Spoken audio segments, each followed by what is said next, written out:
اور سے ایک بچی کا سوال ہے، کہتی ہے میں اپنے اسکول میں واحد احمدی لڑکی ہوں، بچیاں یہاں پہ مخالفت بھی ہوتی ہے لیکن عجیب عجیب سوال پوچھتی رہتی ہیں، مجھ سے جواب دینے کی کوشش کرتی ہوں۔ قیامت کے بارے میں مجھے زیادہ علم نہیں۔ میں نے کہا ویسے اس کا جواب تو ابھی آ ہی جائے گا انشاءاللہ۔ اگر یہ مجھ سے میری یادداشت میں کوئی غلطی رہ گئی ہو تو کل بتانا، ہم درستی کر لیں گے۔ پھر کل کا دن تو ویسے اور گفتگو کا، لیکن یہ بھی ساتھ ہی ہو جائے گا۔ یہ کہتے ہیں قیامت کے بارے میں حضور ہاں، کیا وضاحت فرمائیں۔ اس میں انہوں نے کوئی حضور صلی اللہ علیہ وآلہ وسلم سے ایک دفعہ قیامت کے متعلق سوال ہوا تھا کہ یا رسول اللہ قیامت کب ہوگی؟ تو آپ نے فرمایا تم نے اس کی تیاری کر لی ہے؟ کیسا پیارا جواب ہے۔ اس سے بحث نہیں ہے کہ کب ہوگی، جب بھی ہوگی تم پر تو قیامت ٹوٹ پڑے گی، کیونکہ تمہیں اپنا حساب دینا ہوگا۔ تو اگر قیامت کے متعلق دلچسپی ہے تو کب کی بحث بیکار ہے۔ یہ بحث ہونی چاہیے کہ کیا قیامت کے دن میں اس لائق بھی ہوں گا کہ نہیں کہ اپنا حساب کتاب خدا کے حضور پیش کر سکوں اور میری بخشش کے سامان ہوں۔ تو آپ کو بھی قیامت کے متعلق میری یہی گزارش ہے کہ آپ اپنی قیامت کا فکر کریں۔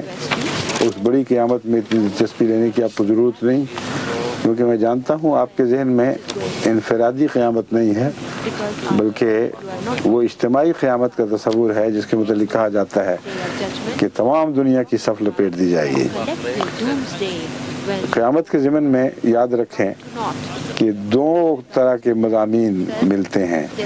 ایک ہے قیامت معنوی طور پر اور تمثیل کے طور پر۔ ایسی قیامتیں قوموں پر پہلے بھی آئیں اور قوموں کے حالات تبدیل ہو گئے اور بڑے بڑے انقلابات واقع ہوئے، ان کو بھی قیامت ہی کہا جاتا ہے۔ اور بعض ایک قیامت وہ ہے جس کو ڈومز ڈے کہتے ہیں انگریزی میں، جس کا مطلب یہ ہے کہ ساری دنیا کی صف لپیٹ دی جائے اور کچھ یہاں باقی نہ رہے۔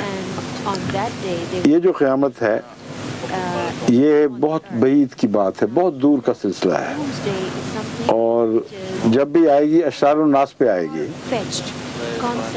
یعنی ایسے لوگوں پر آئے گی جن کے متعلق خدا تعالیٰ کا یہ فیصلہ ہوگا کہ بہرحال یہ قومیں اب زندہ رہنے کا حق نہیں رکھتی۔ تمام بنی نوع انسان سے سعادت ہمیشہ کے لیے اٹھ چکی ہے۔ وہ آخری تنبیہ جو کی جانی تھی کی جا چکی، جس نے فائدہ اٹھانا تھا بچ گیا، اب جو کچھ بچ گیا ہے اس لائق نہیں کہ اسے باقی رکھا جائے۔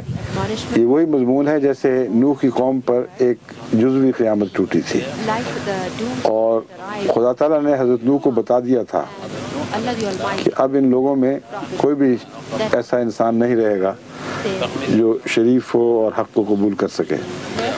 تو اسی لیے حضرت نوح نے دعا یہی کی اللہ تعالیٰ سے کہ اے خدا اب ان کو مٹا دے کہ ان میں کوئی ایسا وجود نہیں رہا جو پاک بچے جنے اور پاک نسل کو آگے بھیجے۔ تو فاجر و فاسق پیدا کرنے ہیں اور ان کے سوا کچھ یہ نہیں کر سکتے، تو ان کو مٹا دینا بہتر ہے۔ بس ایک نمونہ خدا نے ہمیں ماضی میں دکھا دیا کہ قیامت کیسی آتی ہے اور کیسے لوگوں پر آتی ہے۔ ایسے ہی حالات جب عالمگیر ہو جائیں گے تو پھر ایک قیامت آئے گی، اس میں دلچسپی لینے کی کوئی موقع نہیں ہے۔ انسان کو اپنی فکر کرنی چاہیے اور اپنی قیامت کی فکر کرنی چاہیے۔ اور جہاں تک انقلابات کا تعلق ہے، اس قیامت کا ذکر قرآن کریم میں لفظ ساعہ سے ملتا ہے۔ الساعہ اسے بھی قیامت کے معنوں میں سمجھا جاتا ہے، مگر در حقیقت اس کا زیادہ اطلاق روحانی انقلابات پر ہوا کرتا ہے۔ چنانچہ حضرت صلی اللہ علیہ وسلم کے متعلق بھی قرآن کریم فرماتا ہے اقتربت الساعۃ وانشق القمر، کہ دیکھو چاند دو ٹکڑے ہو گئے جب رسول اللہ صلی اللہ علیہ وسلم نے انگلی اٹھائی۔ کس بات کی علامت ہے کہ قیامت بہت قریب آ گئی ہے۔ وہ قیامت اگر ظاہری قیامت ہوتی تو آج 1400 سال سے زائد ہو گئے، وہ کہاں قریب آئی اور کہاں چلی گئی؟ بس صاف ظاہر ہے کہ جس کی انگلی کے اشارے سے چاند دو ٹکڑے ہوا ہے، اس کی عظیم طاقتوں اور اس کے سے تعلق رکھنے والے ایک انقلاب کا ذکر تھا۔ اس میں خدا تعالیٰ نے انقلاب کی طاقتیں رکھی ہیں۔ اور عنقریب اس قوم کی کار پلٹ جائے گی. ایسا ہی ہوا. اس معنی میں قیامت کا دوسرا ذکر حضرت مسیح کے حوالے سے ملتا ہے. وَإِنَّهُ عِلْمٌ لِلسَّاعَةِ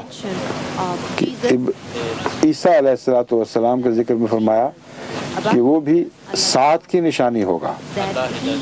پس مسیح ابن مریم کے دوبارہ نزول کی خوشخبری بھی اس آیت میں دے دی گئی اور یہ بھی بتایا گیا کہ آپ سات کا نشان بن جائیں گے, آپ کے بعد قیامت آئے گی. احادیث میں اسی طرف اشارہ ہے جب یہ کہا جاتا ہے کہ قیامت قریب ہوگی.